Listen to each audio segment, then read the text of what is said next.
Hello everyone, welcome to my YouTube channel. My name is Umar and I am currently pursuing my MBBS final year at GMC Srinagar. तो चलिए इस video में हम बात करने वाले हैं नीट 2024 कट ऑफ के बारे में। आप में से बहुत सारे बच्चे भी परेशान होंगे कि इस साल कट ऑफ क्या होने वाला है, क्योंकि मैंने बहुत सारे वीडियोस देखे यहाँ पे जहाँ पे आपको ये बताया जा रहा है कि कट ऑफ इस साल 630 640 तक चला जाएगा। तो ये जो कट ऑफ का खौफ अभी आपके दिलों में है उसको मैं कम करने की कोशिश करूंगा। यहाँ पे हम इन डेप्थ एनालिसिस करेंगे कि पिछले साल क्या कट ऑफ हुआ था। जैसे कि मैं बात करूं 2022 की या 2023 की, और इस साल क्या कट ऑफ होने वाला है। यहाँ पे हम देखेंगे कि पहले सीट्स कितनी थी, रिजर्वेशन क्या थी और कट ऑफ क्या हुआ था, और उसके बाद जब AIQB आया था तो उससे क्या इम्पैक्ट पड़ा था कट ऑफ पे। यहाँ पे आगे जाने से पहले मैं आपके साथ कुछ बातें करना चाहूँगा। जैसे कि आपको पता होगा जो नीट का एग्जाम है इस साल ये लगभग 24 to 25 लाख बच्चों ने दिया था, और सीट्स हमारे पास कितनी होती है, लगभग 30,000 तो यहाँ पे गवर्नमेंट सीट्स होती है, और प्राइवेट सीट्स की बात करें तो वो लगभग 60,000 होती है। ठीक है, तो टोटल मिला के यहाँ पे आपके पास 1 लाख सीट्स होती है। उसमें से एग्जाम कितनों ने दिया है, 25 लाख ने। और उसके बाद क्या होता है, नेक्स्ट ईयर और बच्चे कुछ होते हैं जो कि ड्रॉप लेते हैं, लगभग 1 to 3 लाख होते हैं बच्चे जो कि ड्रॉप लेते हैं नेक्स्ट ईयर और फिर से APR होते हैं। जबकि जो बाकी बच्चे हैं वो तो रह गए ना। अब यहाँ पे ये बच्चे ये मत कर सकते हैं कि रोज रोज ड्रॉप लेंगे और फिर जाके वो जो यहाँ पे टॉप 30,000 हमारे पास होता है, जिनको ना मतलब गवर्नमेंट सीट्स मिलती है, उनमें जाएंगे। उससे तो उनकी पूरी सारी जिंदगी ही खराब हो जाएगी, है कि नहीं। तो यार आपको ना मैं एक चीज समझाना चाहूंगा यहाँ पे, अगर आप हेल्थ केयर फील्ड में इंटरेस्टेड हो तो आपके पास खाली MBBS ही नहीं होता है, आपके पास बहुत सारे कोर्सेज और भी होते हैं जिनका स्कोप अभी बहुत ज्यादा अच्छा है और वो बहुत ज्यादा ग्रोइंग है। जैसे कि मैं अगर यहाँ पे बात करूँ, पैरामेडिकल कोर्सेज होते हैं यहाँ पे, जैसे कि OT हो गया, MLT हो गया, या BSc नर्सिंग होती है वो अलग से। तो ये जो सारे कोर्सेज होते हैं ना, इनका भी बहुत अच्छा खासा स्कोप होता है यहाँ पे। अगर मैं हमारे इंडिया की बात करूँ यहाँ पे, तो अभी जो डिमांड चल रही है ना एक्चुअल में कि कितने हेल्थ केयर वर्कर्स हमारे पास होने चाहिए, वो डेटा है हमारे पास यहाँ पे 47 लाख। जबकि अवेलेबल हमारे पास डिग्रीज कितनी है अभी, वो है हार्डली 8 से 10 लाख। ठीक है, तो आप यहाँ पे समझ सकते हो कि कितनी बड़ी गैप है यहाँ पे और कितनी ज्यादा अपॉर्चुनिटीज है आपके लिए अगर आप इन कोर्सेज में आप एनरोल करते हो तो यार जिसके पास भी यहाँ पे प्रोफेशनल डिग्री होती है ना, उसको कहीं पे भी काम मिल सकता है, वो भी बहुत ही आसानी से। तो अगर आप ऐसे ही प्रोफेशनल डिग्रीज में अपने करियर को कंटिन्यू करना चाहते हो और साथ में ही एक प्रॉपर स्किल को सीखना चाहते हो, तो मैं इसके लिए आपको यहाँ पे इंट्रोड्यूस करना चाहूंगा एमवर्सिटी के साथ। एमवर्सिटी आपको प्रोवाइड करा रहा है 3 ईयर डिग्री प्रोग्राम्स, जहां पे आपकी 1 ईयर की स्टडी होगी और 2 ईयर की आपकी यहाँ पे इंटर्नशिप होगी अंडर डॉक्टर्स। और इतना ही नहीं, यहाँ पे आपको स्टाइपेंड भी मिलेगा अप टू 1.5 लाख, जो कि आप यूज कर सकते हो अपनी डे टू डे एक्टिविटीज में और साथ ही साथ आपकी पढ़ाई में।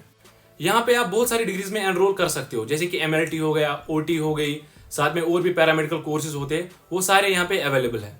और इतना ही नहीं, यहाँ पे एक खास बात ये है, जैसे कि अगर आपका आर्ट्स है, कॉमर्स है या साइंस है, आप यहाँ पे एनरोल कर सकते हो। यहाँ पे ऐसा नहीं है कि आपके पास साइंस ही होना चाहिए। और यहाँ पे जितनी भी डिग्रीज है ये सारी की सारी UGC अप्रूव्ड होती है। ठीक है, और इतना ही नहीं, यहाँ पे इन्होंने आपके लिए पार्टनर अप किया है NAAC प्लस यूनिवर्सिटीज के साथ। इंटर्नशिप एंड प्लेसमेंट्स के लिए इन्होंने पार्टनर अप किया है विद टॉप हॉस्पिटल्स, जैसे कि फोर्टिस हो गया यहाँ पे, कोर हो गया यहाँ पे, ऑरेंज हेल्थ केयर लैब्स हो गई यहाँ पे। और हाँ, आपकी स्किल को एनहेंस करने के लिए यहाँ पे आपको मिलेगा 2 टीचर मॉडल। एक टीचर वो होगा जो कि आपको अच्छे से पढ़ाएगा, मतलब थ्योरी में हेल्प करेगा। दूसरा वो होगा जो कि आपको इंटर्नशिप में साथ देगा, मतलब प्रैक्टिकल स्किल सिखाएगा। और हाँ, साथ में ही आपको यहाँ पे ऑप्शन मिलेगा VR का भी, जिसकी मदद से आप चीजों को बहुत अच्छे तरीके से विजुअलाइज कर सकते हो रियल टाइम में। और अगर हम यहाँ पे इंफ्रास्ट्रक्चर की बात करें तो वो यहाँ पे बेस्ट मिलेगा आपको। और अगर हम यहाँ पे आप जॉब्स की बात करें तो वो आपने देख लिया कि इंडिया में कितनी ज्यादा गैप है यहाँ पे। और अगर हम ग्लोबल लेवल की बात करें तो वो आपको पता ही है कि यहाँ से कितने बच्चे बाहर जाते हैं जॉब के लिए, और वहाँ पे सैलरी भी बहुत अच्छी मिलती है, ये आपको पता होगी। जैसे कि अगर मैं आपको एक एग्जांपल दूं, यहाँ पे मेरे पास एक फ्रेंड है जिसने रेडियोलॉजी किया, मतलब BSc किया है उसमें। ठीक है, तो उसने क्या किया, जो कतर है ना, वो वहाँ गया, तो उसकी सैलरी वहाँ पे पता है कितनी है, 95,000 थी। उसके बाद उसने क्या किया, उसके बाद वो शिफ्ट हो गया यहाँ पे लंदन। ठीक है, और वहाँ पे उसकी सैलरी है 5 लाख, उसमें से लगभग 1-2 लाख उसको मतलब खर्च हो जाता है, लगभग 3 लाख उसको बच जाते हैं। तो ये आप समझ सकते हो यहाँ पे कि सैलरी के मामले पे ये पीछे नहीं है ये कोर्सेज। ठीक है, तो अगर आप चाहते हो कि आपको कुछ और जानना है इन कोर्सेज के बारे में या एनरोल करना है, तो नीचे डिस्क्रिप्शन में जाओ, वहाँ पे आपको लिंक मिलेगी, वहाँ पे आपको सारी इन्फॉर्मेशन मिल जाएगी। तो चलिए अब हम वापस आते हैं अपने कट ऑफ वाले वीडियो पे। तो चलिए, यहाँ पे आपको स्क्रीन पे दिख रहा होगा NEET 2024 most expected cut off. सबसे पहले हम यहाँ पे देखेंगे कि 2020 में क्या हुआ था, उसके बाद 2021 में, 2022 में और फिर 2023 में जो मैंने प्रेडिक्ट किया था, और अब हम देखेंगे यहाँ पे 2024 में क्या होगा। ठीक है, तो यहाँ पे पहले ना हम ये समझेंगे कि सीट मैट्रिक्स क्या था पहले और कट ऑफ क्या हुआ है। सबसे पहले आप यहाँ पे देख लो 2020 में क्या हुआ था। 560 हुआ था मेल्स के लिए और 512 हुआ था फीमेल्स के लिए। उसके बाद 572, 529 2021 में मतलब इंक्रीज़ भी हुआ था, जबकि यहाँ पे ना सीटें थोड़ी सी इंक्रीज़ भी हुई थी। उसके बाद 590, 538। तो आप यहाँ पे देख सकते हो 18 मार्क्स का गैप है और यहाँ पे 9 मार्क्स का गैप है। और उसके बाद मैंने ये प्रेडिक्ट किया था उस टाइम पे, तो 580 to 600 मैंने बोला था, जबकि 596 हुआ लास्ट में, ठीक है। और इनका मैंने बोला था 525 to 540, यहाँ पे 538 हुआ था लास्ट में कट ऑफ इनका। बाकी ये आप यहाँ पे देख सकते हो। सबसे पहले हम यहाँ पे रिजर्वेशन की बात करें और थोड़ा सा मैं आपको बता दूँ कि हॉरिजॉन्टल और वर्टिकल में क्या फ़र्क होता है, ठीक है। ये जानना बहुत ज़्यादा इंपॉर्टेंट होता है, तब जाके ही आपको पता चल जाएगा कि कट ऑफ के साथ क्या होने वाला है इस साल। देखो ये पहले हमारे पास सीटें हुआ करती थी इतनी 1000 सीट्स और प्राइवेट को मिला के 1100, और उस टाइम पे ये देखो आप EWS को इतनी मिली थी 96। इससे पहले तो 50 ही मिल रही थी इनको, लेकिन फिर 100 मिली बराबर, ठीक है। और पहले ये यहाँ पे लद्दाख की सीट्स जो है ना वो अलग करते हैं, और at the end open merit को 54% बोलते हैं, जबकि ऐसा नहीं होता है। तो 423 है यहाँ पे। बाकी आप यहाँ पे देख सकते हो, मतलब 212, 211 था, ठीक है। अब यहाँ पे चेंज क्या आई है इस बार वो आप यहाँ पे देख सकते हो। देखो यहाँ पे पहले ये जो कैटेगरीज थी ना, CDP, SP, JKPM, ये सारी कैटेगरीज यहाँ पे थी, मतलब अलग सेपरेटली इनको सीट्स दी गई थी। लेकिन इस साल से क्या किया है इन्होंने इनको हॉरिजॉन्टल रिजर्वेशन में डाला है मतलब अब से, ठीक है। अब वो क्या होती है, देखो पहले हमारे पास हुआ करती थी PWD, सिर्फ ये कैटेगरी हुआ करती थी जो कि हॉरिजॉन्टल रिजर्वेशन में आती थी। उसका क्या मतलब है, देखो पहले थोड़ा सा आप समझो। मान लेते हैं टोटल हमारे जम्मू एंड कश्मीर में PWD के 10 स्टूडेंट्स है, ठीक है। उसमें से मान लेते हैं ओपन मेरिट के 3 थे। देखो जो PWD होता है ना, पर्सन विद डिसेबिलिटी होता है, ठीक है। तो वो ओपन मेरिट भी हो सकता है, RBA भी हो सकता है, मतलब वो किसी भी कैटेगरी से हो सकता है। तो ये बंदा क्या कर सकता है, ये 2 कैटेगरीज को यूज़ कर सकता है, जैसे कि ओपन मेरिट और PWD, RBA, PWD, SC, PWD, ST, PWD, ऐसे ही, ठीक है। अब यहाँ पे क्या है, इनकी 4% रिजर्वेशन होती है जो कि इनको निकालनी होती है यहाँ से, जो इनकी कैटेगरी है वहीं से, ठीक है। जैसे मान लेते हैं ओपन मेरिट के 3 बंदे हैं, 2 RBA के हैं, SC के 4 है और इसका 1 है ST का, ये एग्जाम्पल है, ठीक है।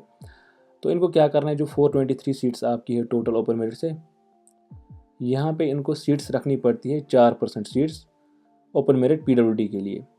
वो फिर अलग बात है, मतलब उतने बच्चे होते नहीं है फिर, लेकिन इनको सीट्स रखनी पड़ती है।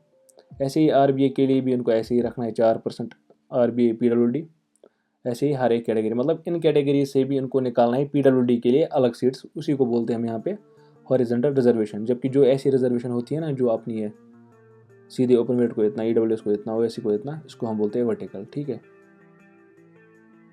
अब इस बार इन्होंने यही किया है, जो SP है, JKPM है, CDP है, इनको ये जो पहले सेपरेट हुआ करती थी इनको इन्होंने डाला है हॉरिजॉन्टल रिजर्वेशन में, मतलब इनकी भी सीट्स अब ऐसे ही मिलेगी आपको, मतलब काटनी पड़ेगी वहाँ से ही, ओपन मेरिट से, RBA से, या जो बाकी कैटेगरीज है। ऐसा होना चाहिए। अब पता नहीं JK वो भी कभी भी कुछ भी कर सकता है, ठीक है।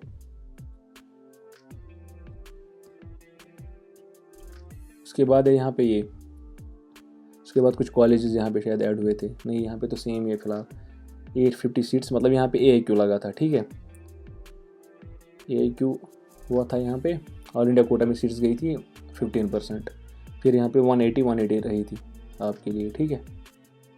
और उसके बाद 2023 में कुछ कॉलेजेस ऐड हुए थे यहाँ पे, एक तो उधमपुर था, एक हंदवारा था, और उसकी वजह से यहाँ पे जो सीट्स है वो फिर से इंक्रीज़ हुई है 222, 223, मतलब 445।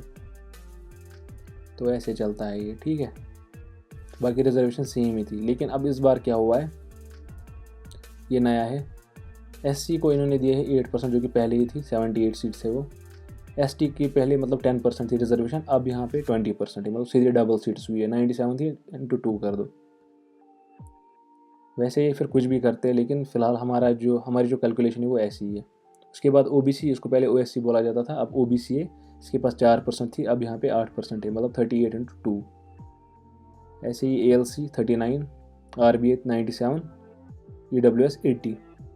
वैसे यहाँ पे मुझे लगता है EWS को इस बार इतनी नहीं मिल सकती, क्योंकि सीट्स कम हो जाएगी ओवरऑल ओपन मेरिट को, क्योंकि यहाँ पे क्या बोलते हैं, जो ओपन मेरिट और EWS है ये सेम ही है, ठीक है। मतलब किस हिसाब से, जो EWS बनाता है ना वो होता है ओपन मेरिट से ही, मतलब वही एलिजिबल है जो ओपन मेरिट होगा, और इकोनॉमिकली वो वीक होगा। तो मुझे ऐसा लगता है कि ये ना इनको क्या मानते हैं कि कंबाइन में है ये। तो मेरे हिसाब से जो इनकी सीट्स है ना टोटल में वही डिस्ट्रीब्यूट हो गया एट द एंड, और इतना सब कुछ मिला के यहाँ पे 564 बनता है, ठीक है। और यहाँ पे एट द एंड रिजर्वेशन रह जाती है 40% ओपन मेरिट के लिए अगर आप EWS को काटते हो प्रॉपर 10% देके। एट द एंड सीट्स आपके पास है 408, 204 गर्ल्स, 204 मतलब मेल्स। पहले कितनी थी 222, तो 18 सीट्स आप मान लो कम हो गई है। अब यहाँ पे ऐसा मुझे लगता है कि जो 80 सीट्स यहाँ पे देते थे EWS को वो इस साल नहीं मिलेगी, इससे कम ही मिलेंगी इनको मेरे हिसाब से। वो अब देखते हैं क्या होगा। तो अब जो मैंने कट ऑफ प्रेडिक्ट किया है यहाँ पे, मैंने इसको प्रॉपरली उससे देखा है, जो आपका मेरिट लिस्ट होता है ना उसी से मैच करके देखा है कि अगर ऐसा होता पिछले साल, मतलब ना जैसे कि इतनी सीट्स हो रही 204 जबकि 222 थी उस टाइम पे, तो कट ऑफ पे क्या फ़र्क पड़ता, उसी हिसाब से मैंने कट ऑफ कैलकुलेट किया है, ठीक है। तो पहले था 2023 में 596, 538 जैसे कि मैंने आपको बोला, और इस साल मैं एक्सपेक्ट कर रहा हूँ कि इतना कट ऑफ होने वाला है 606 से लेके 616 मेल्स के लिए, ठीक है, और फीमेल्स के लिए 543 से लेके 553। ऐसा मैं यहाँ पे एक्सपेक्ट कर रहा हूँ कि इतना होगा। जबकि मैंने कुछ देखा यहाँ पे, जैसे आकाश वालों ने लिखा है 630 शायद, ऐसा ही कुछ, तो वो मुझे पर्सनली बहुत ज़्यादा कट ऑफ लग रहा है। तो ऐसा नहीं होता है, जो मतलब ये होते हैं ना जैसे कि कोचिंग वालों ने दिखाया, ऐसे ही ना ये बच्चे क्या करते हैं, बहुत सारे कोचिंग्स में ना मतलब सेम नाम के होते हैं, फिर इतना ज़्यादा भी नहीं होता है कि 400 बंदे ऐसे होंगे जिनके 600 प्लस है, ऐसा नहीं होता है फिर लास्ट में, ठीक है। और हाँ, यहाँ पे मेरी एक एडवाइस रहेगी आपके लिए कि अगर आपके मार्क्स 600 से कम बन रहे और आप चाहते हो कि आप ड्रॉप लो, तो आप लो, अच्छे से पढ़ो फिर से, ठीक है। ऐसे टाइम वेस्ट करने का कोई फ़ायदा नहीं है। बाकी जो कैटेगरीज है ना उनका भी मैं कट ऑफ वीडियो अलग से लाऊंगा, लेकिन फ़िलहाल ओपन मेरिट का आप देख लो, उनका फिर मतलब माइन्यूट डिफरेंस होती है उनके कट ऑफ में। और वैसे भी यहाँ पे ST का इंक्रीज़ हुआ है, तो मतलब सीट्स इंक्रीज़ हुई, उनका कट ऑफ कम ही जाने वाला है, या SC का। कौन कौन सी थी वो, SC और ST थी ना, एक तो थी ये ST का कम होगा और साथ में OBC का कम होगा इस साल। और हाँ, इस वीडियो को ना बनाने में मुझे बहुत टाइम लगा, क्योंकि यहाँ पे डेटा ही ऐसा था यार, इतना ज़्यादा कन्फ्यूजन क्रिएट किया है इन्होंने। ना ये सीट मैट्रिक्स निकालते हैं मतलब पहले ही, ना कुछ, फिर लास्ट में बोलते हैं ये सीट मैट्रिक्स है, चलो कर लो अप्लाई। असल में होना चाहिए था सीधे, अगर 40% है ओपन मेरिट को वो इनको दे दो सीधे, ये फिर इसमें से भी काटते पता नहीं कहाँ कहाँ से। जब रूल 17 लगता है ना एक्चुअल में, तो कसम से यहाँ पे फिर मेरे हिसाब से 20% सीट्स भी नहीं बचती ओपन मेरिट के लिए। तो मेरे हिसाब से जो भी एलिजिबल है ना कोई भी सर्टिफिकेट बनाने के लिए बना लो, यहाँ पे जो डिज़र्विंग होता है उसको सीट नहीं मिलती है, तो बेहतर है अगर आप एलिजिबल हो सर्टिफिकेट के लिए तो बना लो। जैसे कि अगर किसी के 500 प्लस है तो मेरे हिसाब से वो डिज़र्विंग है, क्योंकि यहाँ पे आपने देखा होगा जिसके 200 भी होते, 200 कुछ भी, उसको भी फिर एट द एंड कॉलेज मिल जाता है, जबकि 500 वाला यहाँ पे गिर जाता है।